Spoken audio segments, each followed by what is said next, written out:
Hi everyone, welcome back to the channel. Today we're going to talk about The Shining, and I want to talk about both the book and the Kubrick movie. So in this review, I'm going to basically do a real quick summary of the story itself and then go into a little bit of detail about the changes that were made from the book to the adaptation and how those changes severely affected the tone of the movie and in contrast, the tone of the book. So with that being said, make sure you hit that like button and subscribe to the channel if you haven't done so already, and let's begin.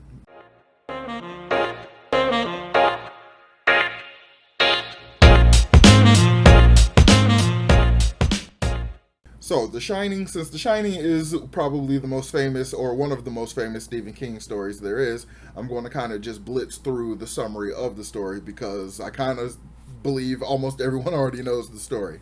So, The Shining is the story of the Torrance family, Jack, Wendy, and Danny. Danny has the ability to shine, the ability, the shining ability, the name of the entire thing. So, so Danny has the ability to shine, which is basically a Stephen King umbrella term for psychic abilities. This young man has multiple different psychic abilities, and his parents are not completely aware of it. They have some inclination of it, but they're not totally aware of it. And they all go up to the Overlook Hotel because Jack has been hired as the winter caretaker. And all during the time throughout the winter while they're there, various supernatural things happen to Danny mostly. Because of his abilities, he can perceive these events a lot easier than anyone else. It is also hinted that his mother has a small shine ability, but nowhere near on Danny's level. So as things continue to happen and Danny hears things that only he can hear because of his psychic abilities, his mother also is able to pick up on them because the longer they stay in the hotel, the entities in the hotel kind of absorb Danny's powers, which allow them to be stronger and manifest more strongly.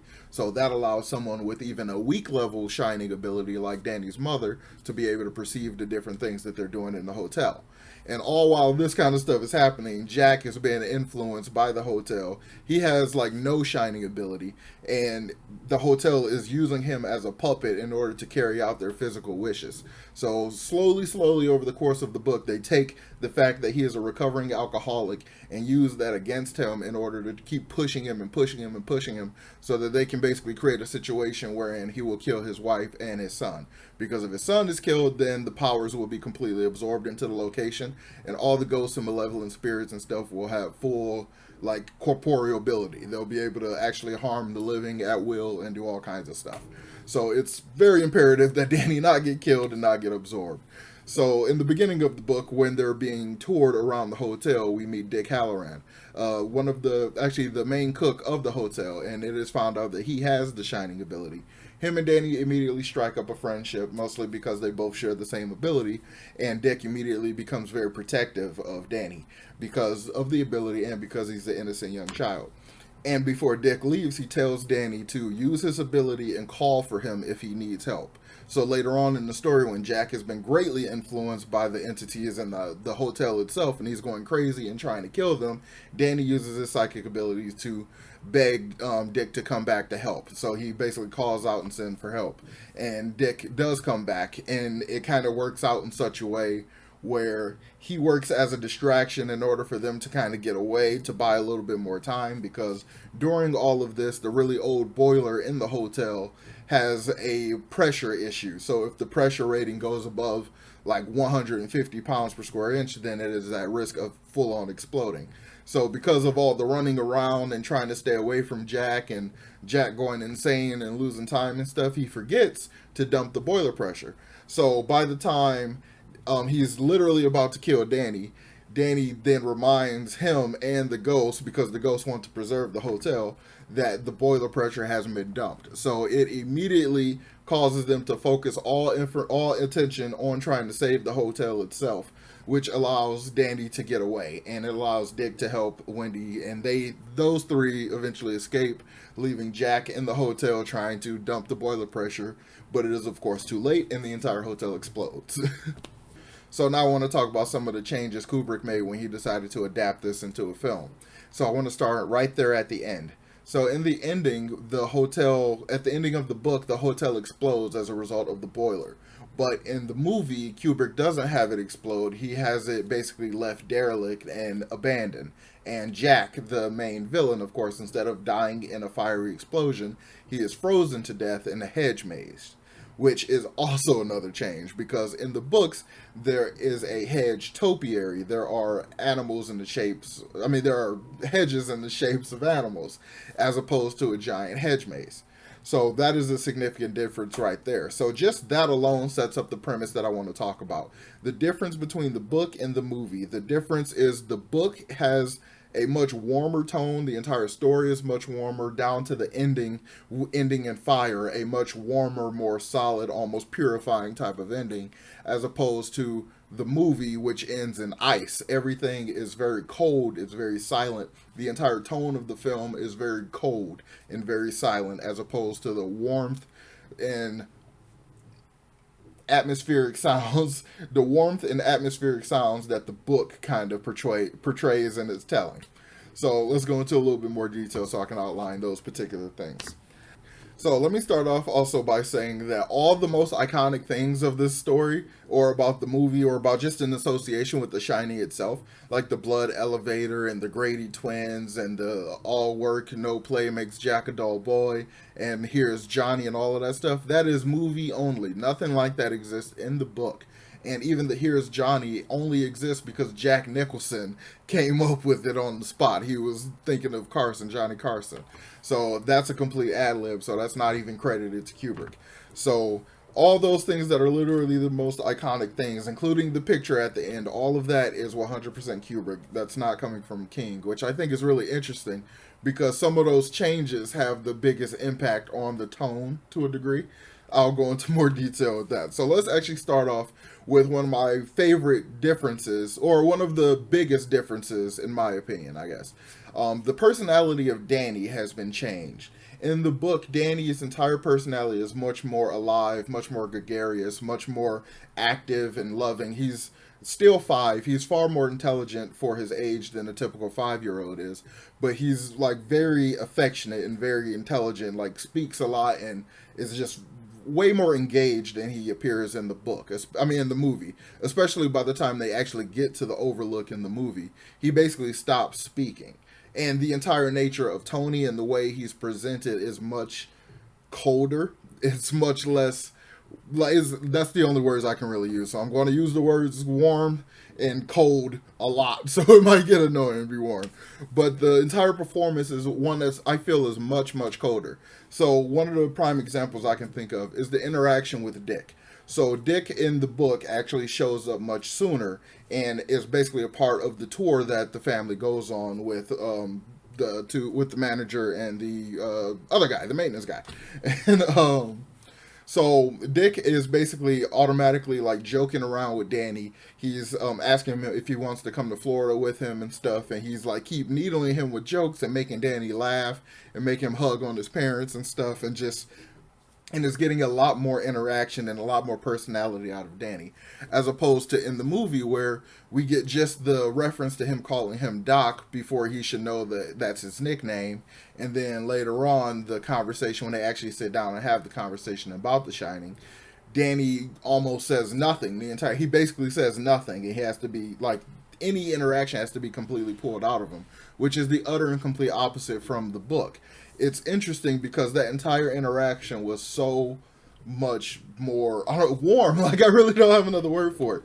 So in the books, instead of having the conversation in the kitchen over a bowl of ice cream, Dick has Danny help him bring his luggage out to the car before he goes to Florida for the winter. And they basically sit down in the car and have this conversation. The entire scenario is a little like, I appreciate Kubrick changing the setting because even in the book, it's made mention that Wendy thought that Dick was going to literally try to kidnap Danny and like run away with him. The entire scenario gave just so much creeper vibes, but in any case, they have an open conversation in the car. Danny tells Dick about a woman whose mind he had read, and because she wanted to get into one of the bellhop's pants, and he didn't understand it. So, like, they have a conversation about that, and he makes Dick laugh, and he tells Danny, like, don't worry about it, that's just a dirty old lady and stuff like that. and they just have like a regular conversation before they even get up to the point of talking about the things that are happening in the hotel, or the fact that some of these things may or may not be able to hurt you, but maybe they're actually like pictures in the book and stuff like that. So the conversation is much more lively, much more warm. Whereas in the movie, Danny says absolutely nothing until the information is pulled out of him, and it's because he says he's not supposed to talk about it, which implies that his parents knows more about his abilities than is shown throughout the rest of the movie. There's no scene where Wendy or Jack is telling him not to talk about Tony or talk about his abilities or anything. So just him not wanting to tell Dick anything after Dick proved to him psychically that he has the same ability. I just think it's weird, and it makes the entire interaction feel a lot more cold. And I think that's one that really sticks in my head. That entire interaction is so completely different. It changed my entire enjoyment. Like it made them completely different for me going from there. It didn't really affect my enjoyment per se, but it's like I completely disassociate the two. Barely even as an adaptation do I associate them. So one of the other changes that I think really affected the tone of the story is the way there's no background sound. Like, Kubrick in the movie decided to go with absolute silence. So many of the scenes are completely and totally silent, where as opposed to in the book, the hotel is always described as there being some kind of background sound. Unidentifiable noise, there's always creaking and stuff, and then later on it becomes the sound of party goers and like people closing other room doors and things like that. So the movie takes away all of those extra sounds and all of that extra stuff and replaces it with utter and complete silence, which is very eerie and very chilling and very disturbing, and it makes you pay so much attention. Like, it works great to great effect in the movie, and it's very effective, but again, I will say that feels very cold and sterile and, silent. So that has a complete different tone, atmosphere feeling, as opposed to being somewhere that is like more cozy, like a cabin, at least in its description, with all kinds of wood creaking and like doors closing. Just so much more ambient noise happens in the book as described than it does in the film. Even the score of the film is basically nothing but like mutated chants and just sounds of like heartbeats and things like that. It's incredibly effective, but it is so starkly different than what King described. One of the biggest changes, though, that Kubrick makes is to the personality of Jack Torrance himself. So Jack Nicholson is more or less infamous for just basically being insane. Almost every character he plays is insane. It's like the Joker is playing other characters instead of Jack Nicholson. So it's just, yeah. So clearly Kubrick knew that and wanted to play into it. So Jack Nicholson plays the character from start as insane. He is from minute one completely, absolutely insane. And it just feels like he's just holding all that insanity in, just barely, and just needed an excuse to let it all out.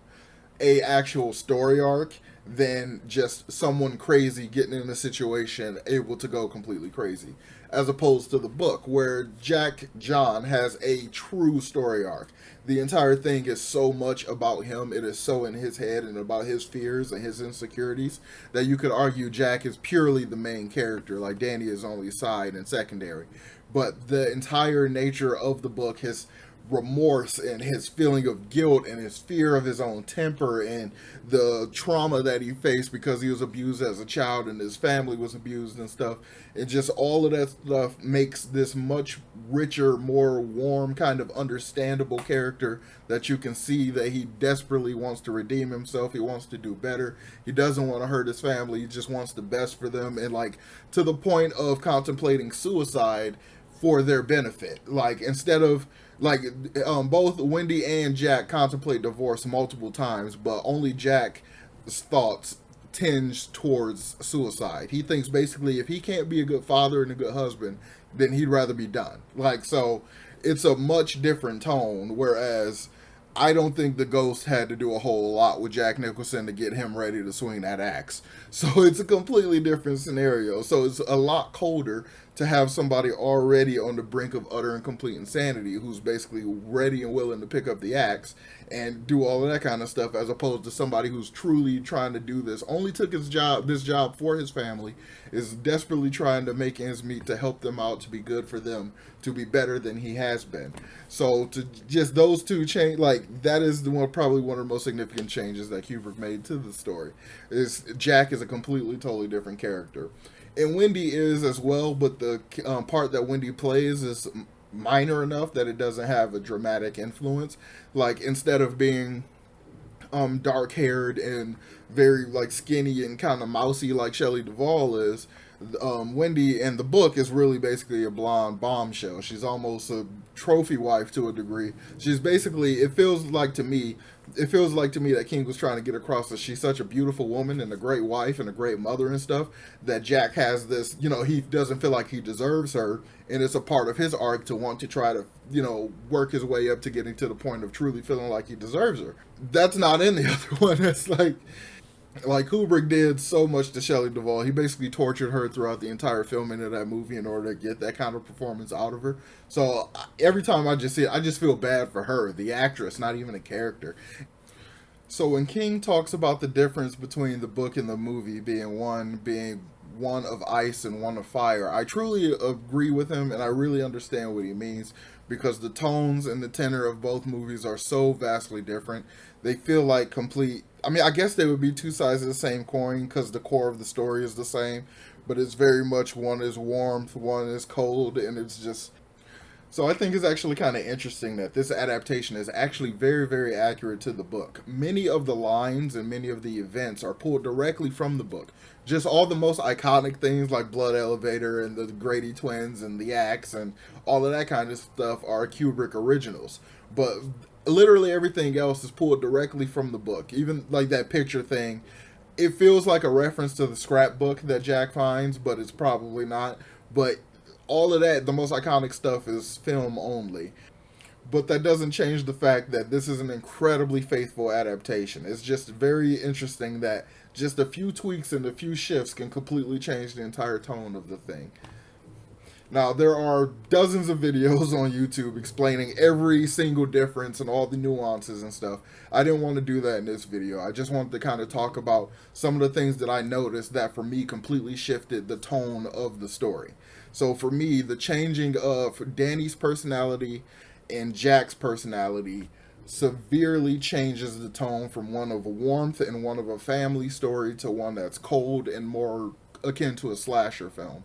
And the change of that interaction with Dick and Danny completely changes and almost taints their relationship. It makes it feel like a much colder relationship.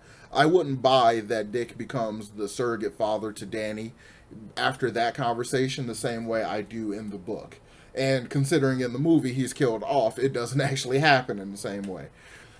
So yeah, the changes from Danny and Jack changed the tone for me, and as well as the silence and the cold, like kind of feeling completely changes from the heat of the explosion and the constant creaking and other sounds that the hotel give. Those things to me I think are the biggest influences on the way the tone changes in the movie. So while I don't really agree with King that the Kubrick movie is not a good movie and is just, something else, I really do kind of agree with him on the complete total differences by one being cold and the other being hot. Like, I really understand that, and I think as a result, my favorite version still has to be the book. I really, really adore the movie, but I adore it in a completely different way than I do the book. The book is a completely different experience than the movie is, almost to the point where they should have different titles. And there's even more subtle details other than the ones that I've been talking about here in this video that completely changes up the tones for the movie going from book to film. So let me know in the comments, what other changes from the book to the film that you noticed that changes the tone for you? Or what are some of your favorite scenes from the Kubrick movie? Let me know about that in the comments down below.